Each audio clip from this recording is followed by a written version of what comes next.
राम जय जय राम। श्री राम जय जय राम। श्री राम जय जय राम। श्री राम जय जय राम। श्री राम जय जय राम। श्री राम जय जय राम। श्री राम जय जय राम।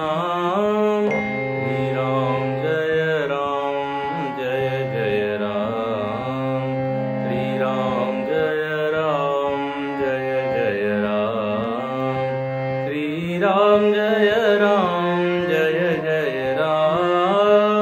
श्री राम जय जय राम। श्री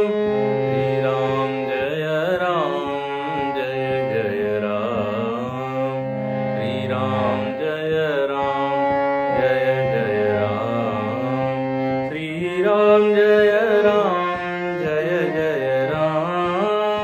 श्री राम जय जय राम।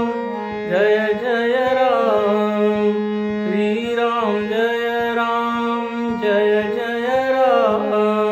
श्री राम जय जय राम। श्री राम जय जय राम। जय जय राम। जय सिया राम। सियावर रामचंद्र भगवान की जय। अयोध्या कांड के अंतिम इस प्रसंग में हम लोग देख रहे हैं कि भरत जी पधारे हैं चित्रकूट में अयोध्या वासियों के साथ, और उनकी यही इच्छा है कि भगवान अयोध्या में वापस लौट चले और अयोध्या का राज्य वो संभाले। कहते हैं वहां पर एक बहुत बड़ी मीटिंग हुई, बड़ी सभा हुई। ये इतना आसान नहीं था कि भगवान को कह दिया कि चलिए और भगवान चल दिए। इसके ऊपर काफी विचार विमर्श हुआ है, चिंतन हुआ है। एक बड़ी सभा हुई है और गोस्वामी जी ने इतना विस्तार से उसका वर्णन किया है। ये 253 के बाद है कि गुरुपद कमल प्रणाम कर बैठे आयसु पाई। 253 में विप्र महाजन सचिव सब जुरे सभा सद आई। सभा वहां जुट गई। उस सभा में कौन कौन बैठे हैं? तो वशिष्ठ जी जो है वो प्रिसाइड कर रहे हैं, उस मीटिंग को अध्यक्षता कर रहे हैं। इस सभा में वहां पे महाजन लोग हैं। महाजन का मतलब होता है महान लोग, जो उस अयोध्या के विद्वान लोग, निर्णय ले सकते हैं ऐसे लोग। मंत्री है, फिर ब्राह्मण है, और भरत जी भी वहां पर हैं। इस सभा में राम जी नहीं है। इन लोगों ने अभी राम जी को अलग रखा है। बोले हम सब लोग मिलकर राम जी के पास में प्रस्ताव रखेंगे, प्रपोजल। तो पहले ये सब लोग मिलके यहाँ पर एक सभा करते हैं। तो आप चित्र खींचिए, मीटिंग में सब लोग बैठते हैं गोल। और अब सबसे पहले वशिष्ठ मुनि, जो कि सबसे वहाँ पे बड़े हैं, गुरु भी हैं, उन्होंने समयोचित वचन कहे। ये 253 के बाद ये है। बोले मुनिवर समय समाना, सुनहु सभासद भरत सुजाना। धर्म धुरीन भानु कुल भानु, राजा राम स्वस भगवानु। सत्य संध पालक श्रुति सेतु, राम जन्म जग मंगल हेतु। गुरु पितु मातु वचन अनुसारी खलदलु दलन देव हितकारी नीति प्रीति परमारथ स्वारथु को न राम समजान जथारथु विधि हरिहरु ससिरई वेदिस पाला माया जीव करम कुली काला। वशिष्ठ मुनि ने समयोचित वचन कहे। देखो ये भी यहाँ पर हर चीज में सीखने वाली बात है। वचन कैसे होने चाहिए, तो प्रसंगानुसार सही समय पे सही चीज बोली जाए। बोलने की भी एक कला है, किस समय क्या बोलना। गलत समय में सही चीज आप बोल रहे हो तो उसका लाभ नहीं होता। हाँ, दोनों चीज सही होनी चाहिए। तो अब सही समय है, सब लोग जुटे हैं, सब लोग बैठे हैं। भरत जी और सारे अयोध्या के लोग यहाँ सेटल हो गए हैं वन में। मन के सबके शांत है। बोले अब हम बोलते हैं।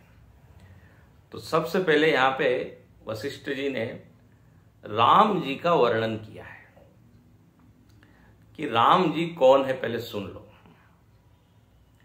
और ये ईश्वर कौन है वेदांत के अनुसार समझ लीजिए, ईश्वर का ही पूरा यहां परिचय दिया है। और वशिष्ठ ऋषि गुरु है, सद्गुरु है, तो सद्गुरु ही भगवान को जानता है। सद्गुरु ही शिष्यों को भगवान तक ले जाता है, क्योंकि उसको भगवान का स्वभाव मालूम है, भगवान का के गुण मालूम है, भगवान का स्वरूप मालूम है। तो भगवान से परिचय कराने वाला कौन है? बोले गुरु। शिष्य और भगवान के बीच में जो कड़ी है, जो लिंक है, वो गुरु है। तो इसलिए वशिष्ठ जी तो राम जी से अच्छी तरह से परिचित है। इसलिए कहते हैं, अब देखो इस सभा में राम जी नहीं है, तो पहले राम जी का ही पूरा ज्ञान कराते हैं सारे लोगों को। कहते हैं राम जी कैसे हैं? धर्म धुरीन भानुकुल भानु। बोले धर्म की धुरी है। क्या सुंदर शब्द है, धर्म धुरंधर। धर्म की धुरी को धारण करें, उसको कहते हैं धर्म धुरंधर। देखिए हम लोग कहते हैं धुरंधर मतलब एक्सपर्ट कहते हैं। अगले गाने में बड़ा धुरंधर है, कोई खाने में धुरंधर है, कोई सोने में धुरंधर है। तो जो कुशल है, तो धर्म की धुरी को, धर्म जो चक्र होता है, चक्र का जो मिडिल पोर्शन उसको कहते हैं धुरी। उसके आसपास चक्र, हब जैसे कहते हैं, उसके आसपास चक्र घूमता है। तो भगवान वो धुरी है, केंद्र में है धर्म के, धर्म चक्र को चलाने वाले हैं। और भानुकुल भानु, सूर्य वंश के सूर्य है। क्या सुंदर है। वंश तो सूर्य का है, लेकिन यदि जीवन में प्रकाश नहीं, तेज नहीं, तो फिर तो वो वंश का नाम सार्थक हुआ नहीं। तो जैसा नाम वैसा गुण है, सूर्य को। ये जो रघुवंश है, इनके आदि पुरुष कौन है? तो सूर्य देव स्वयं है। इमं विवस्वते योगम प्रोक्तवान हमव्यम। भगवान कृष्ण कहते हैं सबसे पहले सूर्य, सूर्य वंश में फिर इक्ष्वाकु, राजा दिलीप, अज, भगीरथ, ये सब हुए हैं। तो बोले सूर्य वंश में। और राजा राम स्ववस भगवाना, ये राम जी कौन है? तो बोले स्वतंत्र भगवान है। ये देखिए ध्यान से सुनिए, भगवान का यह पहला लक्षण। वैसे तो बोल दिया धर्म की धारण करने वाला है भगवान, इसलिए धर्म की स्थापना करने के लिए भगवान ही आते हैं, भगवान ही प्रेरणा देते हैं। तो एक तो गुण हुआ धर्म रक्षक, दूसरा है स्वतंत्र, जीव और ईश्वर में वेदांत में यही फर्क बताया, परवश जीव स्ववश भगवंता। जीव परवश है, पराधीन आहे जगती पुत्र मानवाचा। मराठी में गीत रामायण है, उसमें भी उन्होंने लिखा है, गदी माडगुळकर, कि मनुष्य जो है वो तो अधीन है नियति का और प्रारब्ध का और बहुत सारे चीजें हैं जिसके अधीन उसको रहना पड़ता है, अपने वासनाओं के अधीन, अपने स्वभाव के अधीन।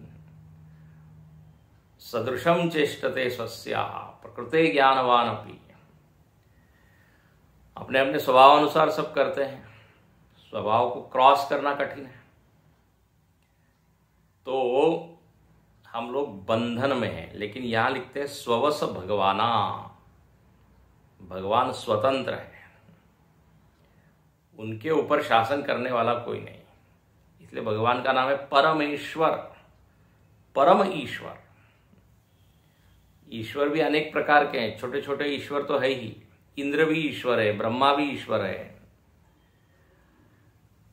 समाज में भी ईश्वर है, जो मंत्री है, प्रधानमंत्री है, उतने सीमित दायरे में सभी ईश्वर है। ईश्वर मतलब जो शासन करे, लेकिन जिसके ऊपर किसी का शासन नहीं, बोले वो है ईश्वर परमेश्वर।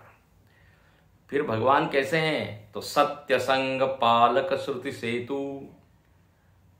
भगवान सत्य प्रतिज्ञ हैं, प्रतिज्ञा करते हैं तो तोड़ते नहीं हैं, छोड़ते नहीं हैं। तो नेता लोग जो है प्रतिज्ञा करते हैं, हम संविधान के अनुसार ये करेंगे वो करेंगे, लेकिन होता सब उल्टा है। संविधान की प्रतिज्ञा लेते हैं, करते विपरीत है। लेकिन भगवान कैसे, जैसी प्रतिज्ञा की तदनुसार। भगवान ने कहा हम धर्म का पालन करते हैं, उसमें चाहे कितना भी कष्ट हो। तो पुत्र का धर्म है कि पिता की माता की आज्ञा पालन करना, बस कर रहे हैं। अयोध्या छोड़ दिया, वन में आ गए। हम लोग धर्म पालन करते हैं जब तक वो अनुकूल होता है, प्रतिकूल हुआ कि कॉम्प्रोमाइज कर लेते हैं, समझौता कर लेते हैं। लेकिन भगवान ने ऐसा नहीं किया, क्योंकि सत्य प्रतिज्ञा है। फिर यहां लिखते हैं पालक श्रुति सेतु। भगवान वेद की मर्यादा के रक्षक है। सेतु है, ये पहले भी हमने बताया है, सेतु का मतलब पुल होता है। पुल के कारण व्यक्ति एक किनारे से दूसरे किनारे पर जा सकता है। भगवान इज ब्रिज, ब्रिज होना चाहिए। पहले हमने ये बात कही है, लोग पुल का काम नहीं करते, दीवार बन जाते हैं, दे बिकम वॉल। तो दीवार और पुल में फर्क है।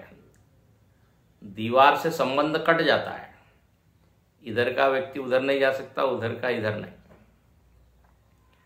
समाज में मनुष्यों के बीच में अदृश्य दीवारें बनी हुई है, अनेक कारणों के कारण। रह रहे सब साथ में, एक छत के नीचे रहते हैं, देखो फैमिली में, लेकिन कोई किसी से बोलता नहीं है, या संबंधों में तनाव है, तो एक तरह से क्या है, अनसीन वॉल है। लेकिन होना कैसे चाहिए? तो बोले पुल की तरह, जो हर किसी को किनारे लगाता है, हर किसी को जोड़ता है। तो भगवान जो है जोड़ने वाले हैं, इसलिए भगवान ने वनवासियों को अयोध्या वासियों से जोड़ा, नर को वानर से जोड़ा, यहां तक कि राक्षसों को, बताइए विभीषण तो असुर है, विभीषण को आमंत्रित किया अयोध्या में। तो भगवान इस तरह सेतु रूप है। और राम जन्म जग मंगल हेतु, ईश्वर का जो अवतार है, राम जी का जन्म है, वो मंगल का हेतु है। मंगल भवना मंगलहारी।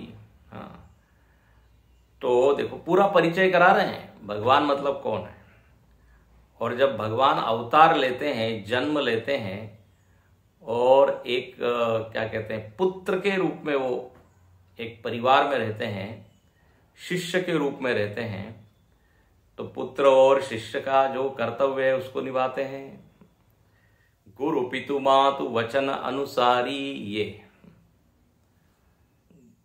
आचार्य देवो भव, मातृदेवो भव, पितृदेवो भव, इसको जी कर दिखाते हैं। वशिष्ठ जी सारा सुना रहे हैं, तो बोले ऐसे आज्ञा के अनुसार चलने वाले हैं। आजकल तो उल्टा ही हो रहा है कलयुग में, माता पिता को पुत्र के आज्ञा में रहना पड़ रहा है। खल दलु दलन देव हितकारी। अच्छा, और भगवान क्या करते हैं? तो बोले दुष्टों का नाश करते हैं, दलन करने वाले, देवताओं का हित करने वाले। अब दुष्ट मतलब केवल राक्षस जिनके बड़े बड़े क्या नाखून है और दांत है और सींग है, ऐसा नहीं। आज भी समाज में राक्षस वृत्ति के लोग हैं। राक्षस वास्तव में वृत्ति का नाम है, असुर वृत्ति है। दिखने में मानव है लेकिन भीतर से दानव है। तो कहते हैं ऐसे लोगों को तो भगवान मारते हैं। और जो साधु प्रवृत्ति के लोग हैं, यहां देव लिखा है, देव हितकारी। देव मतलब जिनमें दिव्यत्व है, जिनमें तेजस्विता है, जो सृष्टि के संचालन में मदद करते हैं, उसको कहते देव। नदी, पहाड़, इन सबको भी देव कहा है। तो कहते हैं देव के हितकारी। प्रकृति पूरी दिव्य है। प्रकृति हमारी सेवा में लगी हुई है 24 घंटे। सूर्य हमारी सेवा कर रहा है, हवा हमारी सेवा कर रही है, पेड़ पौधे हमारी सेवा कर रहे हैं। तो भगवान कहते हैं फिर इनका रक्षण करना मेरा कर्तव्य है। तो इसलिए अवतार लेके ये करते हैं। तो खल दलु दलन देव हितकारी। और सबसे बढ़िया वाक्य बोले नीति प्रीति परमार्थ स्वार्थ कौन राम सम जान जथारथ। वशिष्ठ जी बिल्कुल भगवान के पूरे स्वभाव को बताते हुए कह रहे हैं कि राम जी जो है वो यथार्थ को जानते हैं। क्या सत्य है? 4 चीजें वो जानते हैं, नीति, प्रीति, परमार्थ और स्वार्थ। देखो ईश्वर का एक एस्पेक्ट क्या है, एक पहलू क्या है? वो सर्वज्ञ है कि नहीं? सर्वम जानाति, ओमनी प्रेजेंट है, ओमनीशिएंट है, ओमनी पोटेंट है, सर्वज्ञ, सर्वशक्तिमान, सर्वव्यापक। ये 3 विशेषण भगवान के आगे ही लग सकते हैं। जीव अल्पज्ञ, अल्पशक्तिवान, परिच्छिन्न। तो वशिष्ठ जी कहते हैं इनको सब चीजें मालूम है। क्या चीज मालूम है? तो बोले नीति। नीति ये जानते हैं। नीति मतलब होता है पॉलिसी या स्ट्रेटेजी। नीति, राजनीति। देखो नीति शब्द का अर्थ होता है नयनात् नीति, जो सही दिशा में ले जाए, जो विचार है ना, जो चिंतन, उसको कहते हैं नीति। राजनीति मतलब क्या?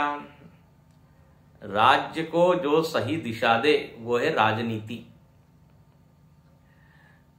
लेकिन आजकल राजनीति शब्द का अर्थ बहुत ही उल्टा हो गया है। लोग बोलते हैं अरे बड़ा पॉलिटिक्स करता है ये। पॉलिटिक्स मतलब समथिंग नेगेटिव। बोले अरे उस संस्था को ज्वाइन मत करो, वहां काफी पॉलिटिक्स चलता है। तो पॉलिटिक्स का वैसे अर्थ होता है राजनीति, राज्य को सही दिशा में ले जाने वाली जो नीति। लेकिन अब जो लोग राजनीति में हैं उन्होंने गड़बड़ काम किया तो पूरी राजनीति ही क्या हो गई? बदनाम हो गई। तो राजनीति पर्यायवाची बन गई किसका? गलत सलत, जो नकारात्मक जो काम है, विचार है। तो राजनीति वैसे ही है अर्थनीति। हाँ, अर्थ का सही इन्वेस्टमेंट कहाँ हो, कैसे उसको बिजनेस में लगाया जाए, किस बिजनेस में लगाए, अर्थ के संबंध में जो विचार है, जो कि उस अर्थ को और अधिक बढ़ाएं, इकोनॉमी को स्ट्रांग करें। वो है अर्थनीति। इकोनॉमिकल जो पॉलिसी होती है भाई वो अच्छी हो तो देश का क्या होता है, विकास होता है ना, जीडीपी वगैरह उसमें सब आता है। लोग कह रहे हैं भारत की अर्थनीति यहाँ बहुत सुदृढ़ होती चली जा रही है, कितने बिलियनियर की यहाँ इकोनॉमी। तो अर्थनीति एक चीज होती है। सुखस्य मूलम अर्थ, ऐसा लिखा है, सुखस्य मूलम धर्म, धर्मस्य मूलम अर्थ, चाणक्य ने लिखा है, चाणक्य सूत्र में। तो अर्थनीति है, राजनीति है, युद्ध नीति है, हर चीज में नीति है। भगवान उन सारी नीतियों को जानते हैं, इसलिए यहां पर वशिष्ठ जी कहते हैं। फिर प्रीति जानते हैं, प्रेम जानते हैं। प्रबल प्रेम के पाले पड़कर प्रभु को नियम बदलते देखा। प्रेम क्या चीज होती है, प्रेम कैसे करना चाहिए, प्रेम कैसे देना चाहिए, और यदि कोई प्रेम कर रहा है तो उसका किस तरह से क्या कहते हैं रिएक्ट करना चाहिए, रिएक्ट मतलब रिस्पॉन्ड करना चाहिए। ये सब भगवान अपने आचरण से सिखाते हैं। तो प्रेम क्या चीज है भगवान जानते हैं। फिर परमार्थ जानते हैं। परमार्थ का मतलब है कि जो परम अर्थ है, जिससे बड़ी कोई चीज नहीं, परमार्थ। और तीसरा है स्वार्थ। हम लोग केवल स्वार्थ जानते हैं, परमार्थ नहीं जानते। समर्थ रामदास स्वामी जी ने दासबोध में एक वाक्य लिखा, मराठी में लिखा है उन्होंने। बोले सबसे बड़ा व्यक्ति कौन है, तो बोले परमार्थी तो राज्यधारी, परमार्थ नाही तो भिकारी। जिसके जीवन में परमार्थ नहीं है वो भिकारी है। यदि हम राजा हैं और लेकिन परमार्थ उसके जीवन में नहीं है, परमार्थ मतलब सामान्य भाषा में कहते हैं अध्यात्म, हाँ, आत्मचिंतन, वेदांत इत्यादि, ये सब परमार्थ है। तो बोले ये यदि नहीं है तो भिखारी है वो। इतना जबरदस्त वाक्य लिखा। इसलिए देखो राजा लोग भी संतों के चरण में बैठते हैं कि नहीं। जो सही राजा है वो कहता है कि हम राजा नहीं है, आप महाराज हो महाराज। इसलिए सारे संतों के आगे महाराजा शब्द होता है। चिन्मयानंद जी महाराज हिंदी में ऐसा कहते हैं। उत्तर भारत में यदि आप चले जाएं, अखंडानंद जी महाराज। तो बोले ये परमार्थ को जानना चाहिए, केवल स्वार्थ नहीं। स्वार्थ तो पशु पक्षी भी जानते हैं, तो फिर मनुष्य जीवन मिलने का क्या फायदा। और कहते हैं को न राम सम जान जथार, राम जी जैसा किसी को ज्ञान है नहीं। और फिर लिखते हैं कि राम जी कौन है, तो बोले विधि हरि हरु शशि रवि दिशिपाला। देखो ये पूरा ईश्वर का वर्णन हो रहा है। ईश्वर के अधीन कौन है, ब्रह्मा विष्णु महेश सूर्य दिक्पाल माया जीव कर्म काल, शेष भगवान, ये सब के सब परमेश्वर के अधीन हैं। और योग में जितनी सिद्धियां बताई है, वेद में जो कुछ कहा है, वो सब के सब राम जी की आज्ञा से है। इसलिए राम जी की आज्ञा को पहचानो। नानक जी ने एक बड़ा अच्छी बात लिखी, हुकुम पहचाने जो कोई जाने, बंदा कहिए सोई। बोले भक्त किसको कहते हैं? भक्त तो उसको कहते हैं जो भगवान की आज्ञा को पहचानता है, जानता है। भगवान के साथ इतना ट्यूनिंग जिसका होता है कि वो समझ जाता है कि भगवान क्या चाहते हैं। होता है ना, जब ट्यूनिंग बढ़िया होता है तो बिल्कुल हम पहचान जाते हैं गुरुदेव क्या चाहते हैं, है ना। कई शिष्यों को ज्ञात हो जाता था उनके जस्ट एक नजर से, हाव भाव से। तो आज्ञा क्या है बिना बोले समझ जाए, तब तो बोले ये दोनों का मन मिल गया है।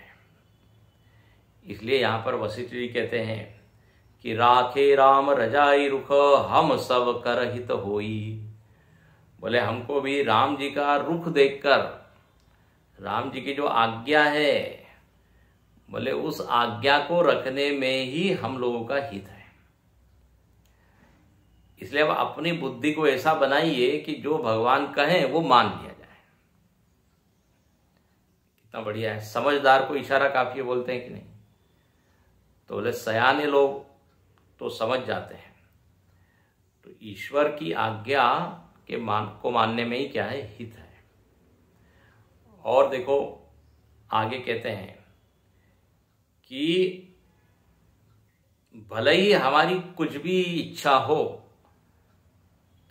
हम तो ये चाहते हैं राम जी का क्या हो जाए? अभिषेक हो जाए। हमारी तो यही इच्छा है। अब इसके लिए हम भगवान को मना सकते हैं, भगवान को अपनी बात कह सकते हैं।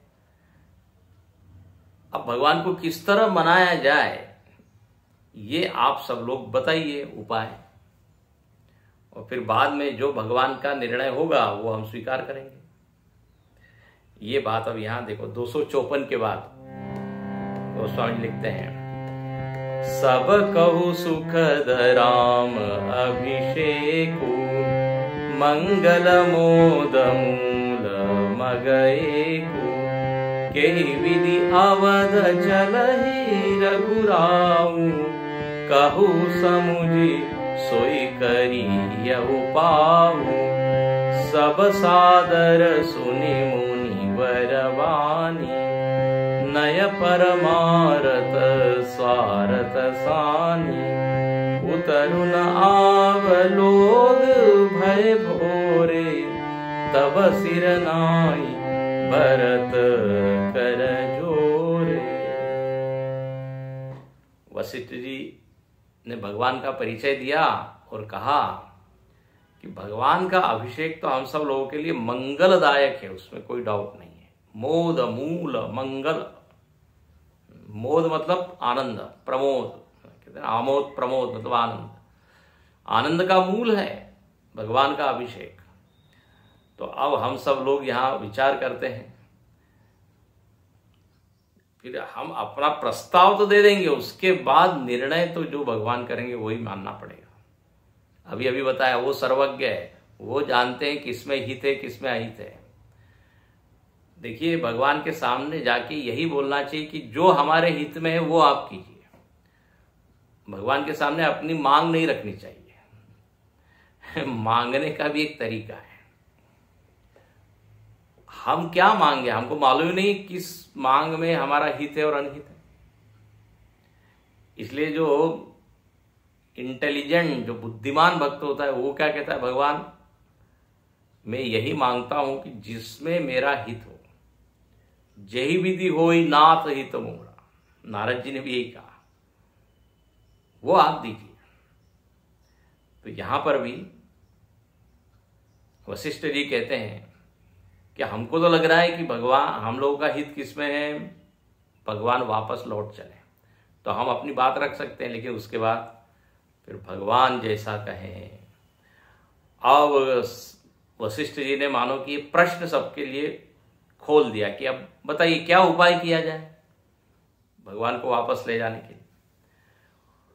कोई बोल नहीं रहा है, तो वहीं फिर भरत जी बोलते हैं, महाराज आप हमसे पूछ रहे हैं। सभा में भरत जी भी बैठे हैं। वशिष्ठ जी मानो कि भरत जी की ओर इशारा किया, आप बताइए। तो भरत जी हाथ जोड़ के कहते हैं कि यहां तो एक से एक बड़े लोग बैठे हुए हैं, सूर्यवंश में एक से एक बड़े राजा हुए हैं, और अब आप स्वयं इस सूर्यवंश के क्या है, गुरु हैं। आप दशरथ जी को भी सलाह देने वाले हैं। तो अब आपके सामने हम क्या कहें, आप हमसे पूछते हैं। हम तो आपके सामने बच्चे हैं, छोटे हैं। आपका आशीर्वाद जिस पर हो जाए उसका तो कल्याण होता है। आप सारे कल्याणों के कल्याण हैं। सद्गुरु का यदि आशीर्वाद हो तो फिर क्या बात है। तो आप निर्णय दीजिए, वो हम मानेंगे। आप कहिए क्या किया जाए। ओहो, जब ये बात हुई तो वशिष्ठ जी बोलते हैं। अब ये बड़ी ऐसी अद्भुत, ऐसी विचित्र बात वशिष्ठ जी ने बोली है। वशिष्ठ जी एक बात कहते हैं यहाँ पे कि बुद्धिमान लोग क्या करते हैं, यदि उसका सब कुछ जा रहा हो, ध्यान से सुनना, सब कुछ जा रहा हो तो आधे की रक्षा के लिए आधा छोड़ देते हैं। हाँ, आधे की रक्षा के लिए आधा छोड़ देते हैं, और सब जाने के बजाय कुछ तो रह जाए, इसके लिए प्रयत्न करते हैं। तो यहां पर क्या कहते हैं वशिष्ठ जी, ध्यान से सुनना। वो भरत जी और शत्रुघ्न जी को कहते हैं, ऐसा करो, आप दोनों लोग जंगल में चले जाओ, ये एक विकल्प हो सकता है। तुम दोनों गवनऊ दो भाई, और फिर यही लखीन सिंह रघुराई, और राम जी और लक्ष्मण जी सीता जी को वापस भेज दो। हो सकता है भगवान ये बात मान ले। तो ये एक मेरे मन की बात है जो मैंने कह दी, वशिष्ठ जी कहते। अब जब ये बात सुनी भरत जी ने और शत्रुघ्न जी ने तो एकदम हर्षित हो गए, बोले वाह, कितना बढ़िया प्रपोजल है, कितना अच्छा प्रस्ताव है। यहां वर्णन है, मन प्रसन्न तन तेज विराजा। एकदम पुलकित हो गए भरत जी, शत्रुघ्न जी खुश हो गए, बोले बहुत ही अच्छी बात की, और ऐसा लग रहा है मानो कि राजा दशरथ जी जी उठे हो और रामचंद्र जी राजा हो गए हो। देखो, एकदम कल्पना करते हैं भरत जी कि हम दोनों यहां रहेंगे और राम जी जाएंगे तो बस हो सकता है दशरथ जी फिर लौट आए और राम जी राजा बन गए, तो सारे अयोध्या के लोग खुश हो जाएंगे। तो ऐसा एकदम बोलते, बस ये बहुत बढ़िया बात है, बहुत लाभ लोगन लघुहानि, सारे लोगों को बहुत लाभ लगा, बोले ये बहुत अच्छी बात है, इससे बड़ा लाभ क्या हो सकता है यदि राम जी वापस जाके राजा बन जाए तो। लेकिन यहां पर एक बात कही, भरत शत्रुघ्न यदि जंगल में रहे और राम लक्ष्मण जी वापस आ जाए, सब लोगों को तो खुशी हुई, लेकिन जितनी रानियां थी वो दुखी हो गई। बोले क्या, हमारे लिए तो दुख वैसे ही बना रहा, क्योंकि ये दोनों और ये दोनों हमारे लिए तो बराबर ही है। ये दो जंगल में रहे या राम लक्ष्मण रहे, दुख तो हमारे लिए समान ही है। सम दुख सुख सब रो वही रानी। रानी एकदम रोने लगी, बोले नहीं नहीं, ऐसा ये कैसे होगा, होना तो चाहिए चारों के चारों वापस चले।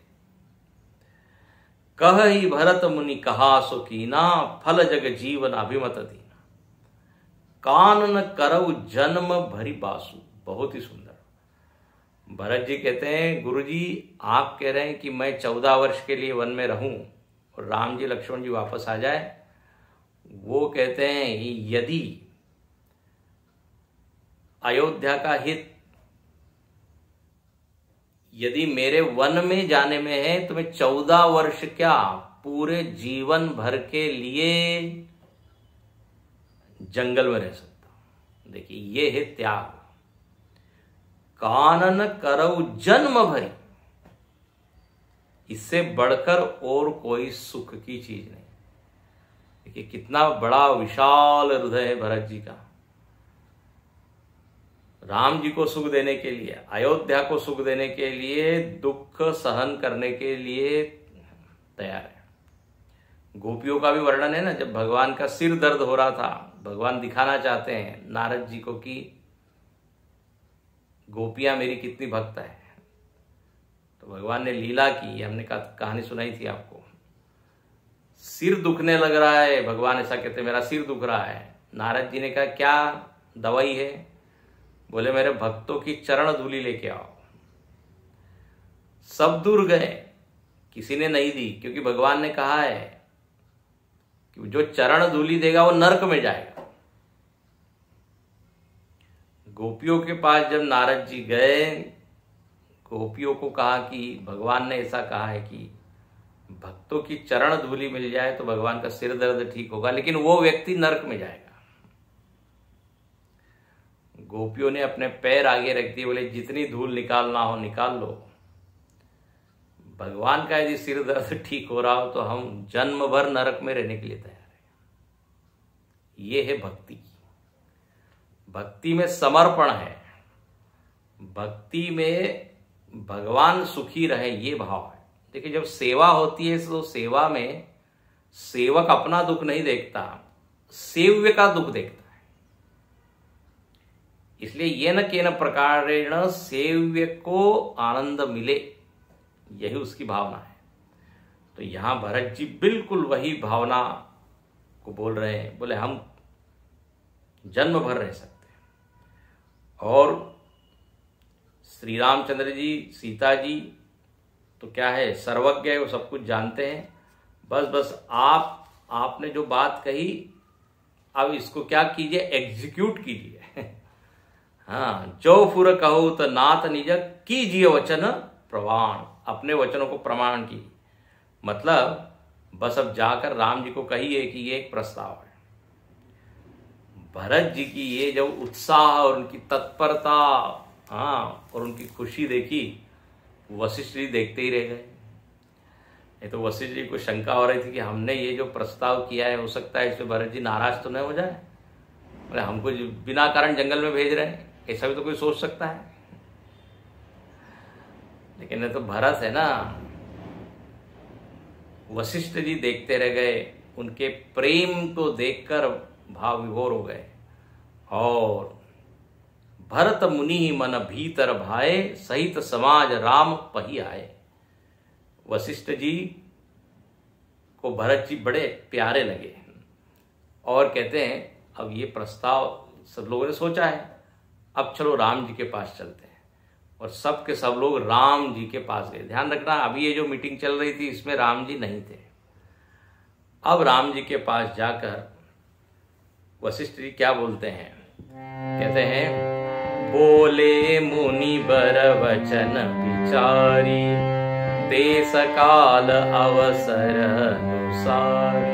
अनुहारी, सुनहु राम सर्वज्ञ सुजाना, धर्म नीति गुण ज्ञान निधाना, सबके उर अंतर बसहु, जानहु भाव कुभाव, पुरजन जननी भरत हित, होई सो कई उपाव। सियावर रामचंद्र की जय, पवन सुत हनुमान की जय, उमापति महादेव की जय, बोलो भाई सब संतन की जय। सब लोग राम जी के पास आए और मुनिवर वशिष्ठ जी ने फिर से वचन कहे। कैसे वचन, तो यहां वर्णन है देश काल अवसर, वही पहले जो हमने जहां से शुरुआत की थी। देश काल के अनुसार कहां बोल रहे हैं, कितना बोल रहे हैं, कैसा बोल रहे हैं, ये विचार करके बोलते हैं। बोले सुनिए राम जी, आप तो नीति गुण के भंडार हैं, आप सबके हृदय में बसते हैं, आप सबके अच्छे बुरे भाव को जानते हैं। भगवान भीतर बैठ के सब देखता है। दुनिया से हम छिपा ले अपनी बात को, लेकिन अंतर्यामी से छिपा नहीं पाते। तो बोले आप सब कुछ जानते हैं। अब हम लोग कैसे हैं, वशिष्ठ जी कहते हैं हम आर्त है। आर्त है मतलब अभी बड़े दुखी हैं। अब हमको तो समझ में नहीं आ रहा है कि क्या करना चाहिए। ऐसा कहते हैं आर्त व्यक्ति का विवेक लुप्त हो जाता है। दुखी व्यक्ति की समझ जो है वो आवृत्त हो जाती है, उसको समझता ही नहीं क्या करे। दुखी व्यक्ति कुछ भी बोलता है। आप देखते हैं जब विलाप करते हैं, जब कोई दुर्घटना कुछ हो जाती है, क्या क्या उसके मुख से निकलता है। तो बोले हम लोग अभी दुखी है। अब आप बताइए, आप हम लोग की इच्छा तो ये है, लेकिन निर्णय तो आपके हाथ में। देखिए यहां पर ये जो पूरा प्रसंग है, इसमें बात ये है कि निर्णय कौन लेगा। निर्णय लेना बहुत कठिन बात होती है। यहां जो चल रहा है इसमें आप देखेंगे, राम जी कहते हैं वशिष्ठ जी जो आप कहें वो हम कहेंगे। वशिष्ठ जी कहते हैं ना जो भरत जी लेके आए हैं, तो जो भरत जी कहेंगे वो हम करेंगे। भरत जी कहते हैं नहीं, मैं तो छोटा हूं, राम जी बड़े हैं, वशिष्ठ जी बड़े हैं, जो आप निर्णय देंगे वो मैं करेंगे। कहते हैं पासिंग द बॉल, कहते हैं बॉल इन हिज कोर्ट। इस तरह से यहां हो रहा है, निर्णय कोई नहीं ले पा रहा है। फैमिली में भी, परिवार में कभी कभी समस्या आती है, निर्णय लेना कठिन हो जाता है। एक ढंग से सोचे तो ये निर्णय ठीक है, दूसरे ढंग से सोचे तो ये निर्णय ठीक है, ऐसा होते रहता है। तो अब यहां वशिष्ठ जी कहते हैं कि हम तो चाहते हैं, अब आप क्या कह रहे हैं? तो राम जी क्या कहने लगे? राम जी ने क्या कहा? बोले आप गुरु हैं, आप जो आज्ञा देंगे वो हम करेंगे। सब कर हित रुख राउर राखे, आयस किए मुदित फुरभाषे। आपका रुख रखने में ही क्या है, हम प्रसन्न हैं। आपने मुझे जो आज्ञा दी है, पहले तो मैं उसको स्वीकार करता हूं, मतलब ये वन में जो आया हूं, अब आप जो कहेंगे वो हम करेंगे। वशिष्ठ जी कहने लगे, महाराज धर्म के अनुसार तो ठीक है, आपको वन में रहना चाहिए, पिता की आज्ञा पालन करना, लेकिन भरत जी जो है ना, मेरी बुद्धि भरत जी के प्रेम में डूब गई है, तो अब बुद्धि निर्णय नहीं ले पा रही है। देखो क्या सुंदर बात कहते हैं, भरत भगति बस भई मति मोरी। मेरी बुद्धि भरत जी के भक्ति के वश में हो गई है, तो मेरे समझ में तो कुछ नहीं आ रहा है। धर्म के अनुसार आपको रहना चाहिए, लेकिन भरत का प्रेम देखकर बताइए, इतने दूर चल के आया है, तो उनकी भक्ति के आगे मेरी बुद्धि ने सरेंडर कर दिया है।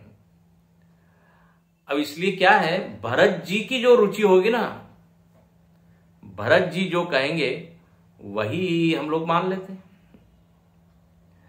अब देखिए, लोगों ने कहा वशिष्ठ जी जो कहेंगे वो, वशिष्ठ जी ने कहा राम जी कह रहे हैं वशिष्ठ जी आप जो कहेंगे हम स्वीकार। अब वशिष्ठ जी कहने लगे भरत जी जो कहेंगे, क्योंकि आफ्टर ऑल भरत जी लेके आए सब, तो पहले एक बार भरत जी का मत सुन लेते हैं, उसके बाद भगवान आप जो निर्णय करना है वो कीजिए। भरत विनय सादर सुनिय 258 में, करिए विचार बहोरी।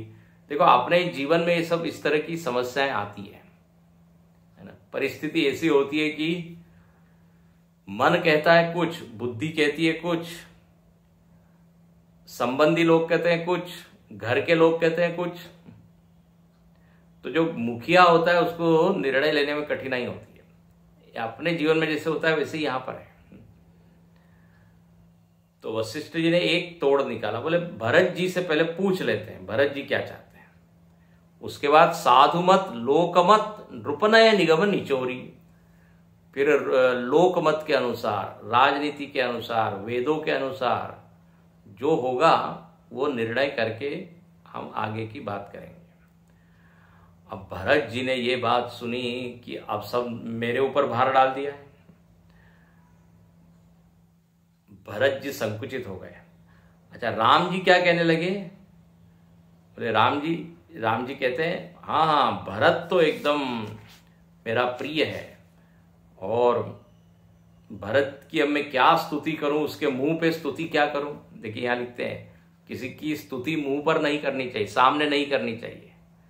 माता पिता लोग भी बच्चे की बहुत ज्यादा मुख पर ही यदि स्तुति करें तो उससे बच्चे का कल्याण नहीं होता, पीछे कीजिए। सामने तो थोड़े क्या कहते हैं कठोर, पीछे ठीक है। तो यहां भगवान कहते हैं भरत जी की मुख पर स्तुति करने में मुझको संकोच हो रहा है, लेकिन भरत का प्रेम में जानता हूं, भरत जो कहेंगे भरत जी बस वो मैं मान लूंगा। ऐसा कह के राम जी जो है वो चुप हो गए। अब तो भरत जी को लग रहा है बाप रे इतना बड़ा बोझ मेरे ऊपर आ गया है। तो भरत जी बोलना शुरू करते हैं, और यहाँ बड़ा विस्तार से सब वर्णन है। भरत जी कहते हैं मेरे कारण ये सब अनर्थ हो रहा है, मैं कैसे निर्णय दूं, लेकिन उन्होंने कहा कि मैं जो चाहता हूं वो बोल ही देता हूं, और भरत जी ने अपनी बात रख दी। और ये सब आता है वर्णन 267 के बाद। उसके बीच में काफी दूसरी भी चीजें, काफी विचार विमर्श हो रहा है। भरत जी ने अपने भीतर का सारी क्या कहते हैं ग्लानि, शोक, पश्चाताप, वो सब प्रकट किया है। वो कहने लगे कि देखिए, मैं राम जी को संकोच में डालना नहीं चाहता। सेवक वही होता है जो स्वामी के मन को देखकर बात करे। जो सेवक साहिब ही संकोची, निज हित चहि तासुमति पोची। स्वामी को संकोच में डालकर अपना भला जो चाहता है, ऐसा सेवक, बोले वो सेवक ठीक नहीं। सेवक को स्वामी का हित देखना चाहिए या उसका मन देखना चाहिए। फिर भी मैं एक बात कहता हूं, मेरा मन तो यही है कि राम जी वापस चले। ऐसा उन्होंने बोल दिया, बड़े ही धीरे से बात कही। पहले तो राम जी की स्तुति की, फिर धीरे से कहते हैं टपका दिया अपना। बोले यदि आप खुश हो, आप प्रसन्न हो, तो आप वापस चले। इस तरह यहां पर ये बात की है। अब आगे इसके ऊपर विचार हो ही रहा है, उतने में वहां जनक जी आ गए। जनक जी को जब मालूम पड़ा है भरत जी गए हैं, जनक महाराज मिथिला से चल के कहां पहुंच गए, वन में। अब वो प्रसंग आगे आएगा। आज हम यही रुकते हैं।